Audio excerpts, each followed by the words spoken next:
I've worked for Burning Man now for about 15 years. I've been going for 20 years.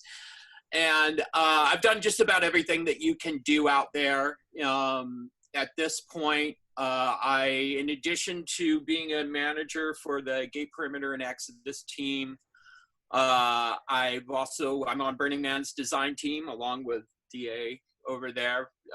Between the two of us, if you've got a department logo or a piece of swag, one of the two of us made it probably. It's the good stuff anyway. I've also on Burning Man's philosophical team, and I write for their blog occasionally. But what I wanted to do, jump in on what you guys are saying. All of this works because of buy-in.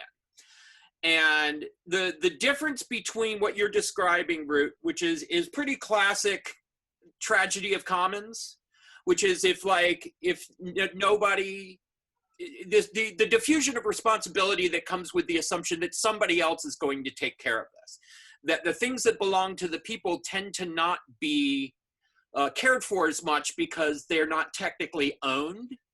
And I think I find that to be very weak tea, but it does happen. Part of why Burning Man works is because of the intense amount of buy-in. You chose to be there. You self-select in. All of our systems work off the notion of volunteerism and the word voluntary.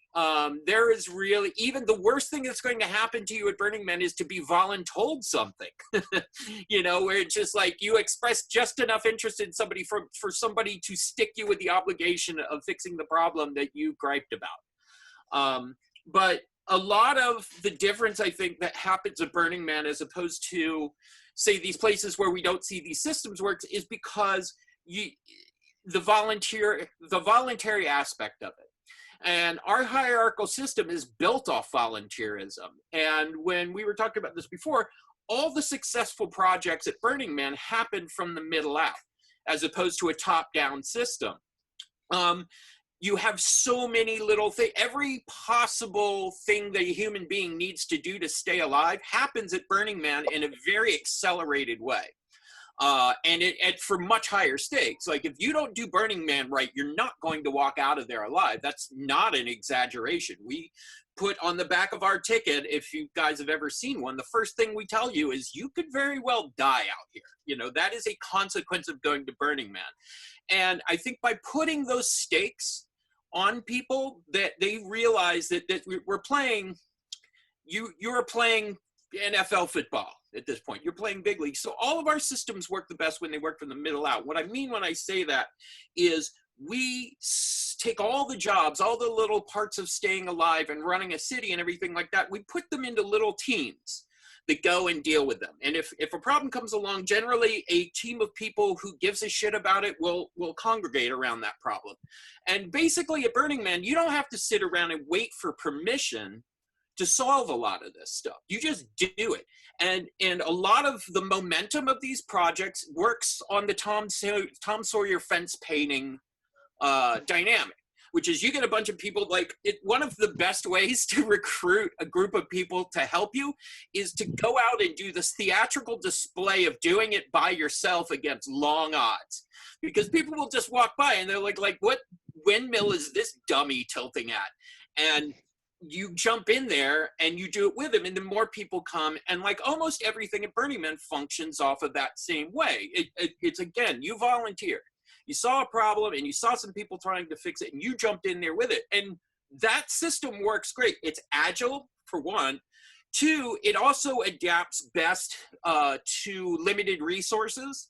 Because again, like in the, transferring what we're talking about here going forward, a lot of these problems, don't get solved because the people that know how to solve them in the real world generally won't lower themselves to working with bullshit.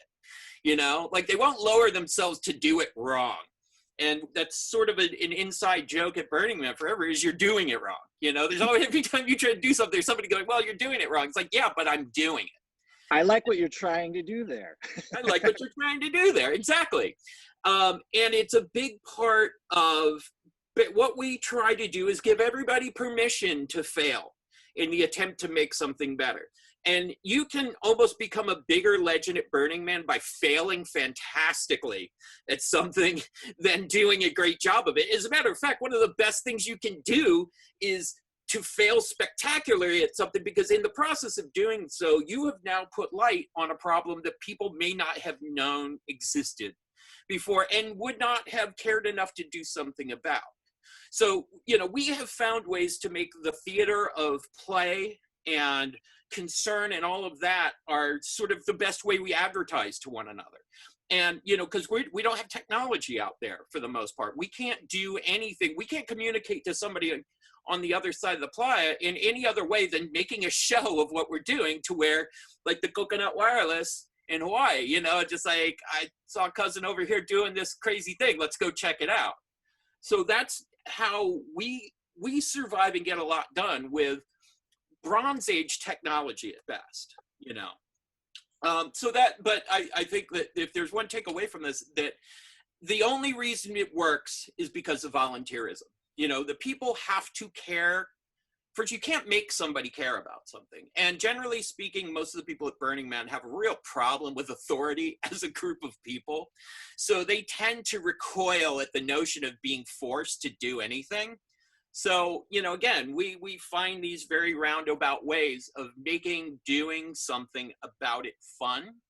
And that seems to mitigate a lot of the problem. But, you know, at the end of the day, you have to create buy-in, and you've got to make it look fun. You got to make it look like that is a fun thing to be doing with your time. Like, look at us, we're blowing all our time in the middle of a desert that's trying to kill us. There's no worse place in the world we could possibly have picked to do this. And yet it's so much fun. We keep doing it. So there is a way you can church up just about any bad situation if you make it look fun.